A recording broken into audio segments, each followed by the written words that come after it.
wàhálà ń bọ̀ nínú ẹgbẹ́ APC ìpínlẹ̀ Ọ̀yọ́.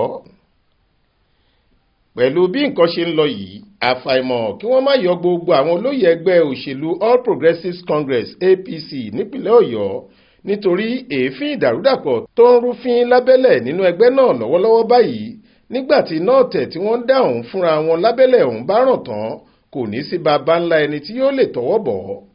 Ọ̀kan pàtàkì nínú àwọn àgbà ẹgbẹ́ òṣèlú APC nípínlẹ̀ náà, Sẹ́nitọ́ Ayọ̀ Adéṣeun, ti fìdí ẹ̀ múlẹ̀ pé gbogbo àwọn olóyè ẹgbẹ́ ọ̀hún lọ́wọ́lọ́wọ́ nípínlẹ̀ Ọ̀yọ́ ni wọn yóò yọ dànù bí ẹni yọ jìgá. Ó ní bí wọ́n bá mọ bó ṣe ń lọ pàápàá lásìkò tá a wà yìí ni ó yẹ kí wọ́n ti máa palẹ̀ ẹrù wọn mọ́ kó tó di pé òjò ẹ̀sìn tó ṣú ọ̀hún yóò rọ̀ lé wọn lórí.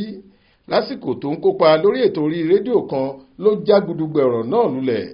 Gẹ́gẹ́ bó ṣe sọ, ó ní ọ̀pọ̀ àwọn tó ń pera wọn lólóyè ẹgbẹ́ ni wọn yóò yọ nípò.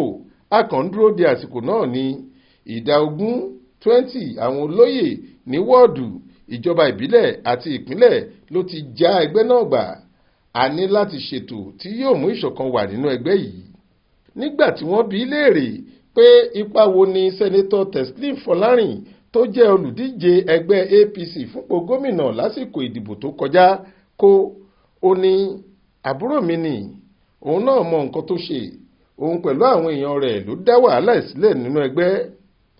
Olóyè Florence Ajímọ̀bí náà dá sọ̀rọ̀ yẹn, ṣùgbọ́n nígbà tá a wí tí wọ́n fárígá, a ní kí wọ́n lọ dìbò ní ìrètí pé wọn yóò bá ìjákulẹ̀ pàdé. Ohun tó sì padà ṣẹlẹ̀ náà nìyẹn, gẹ́gẹ́ bó ṣe wí. Ọláwálé Àjàó ló ṣàkójọ ìròyìn yìí fún iléeṣẹ́ tẹlifíṣàn Aláròye online. Faith Adébọ́lá ló kà á sétí ìgbọ́ yín.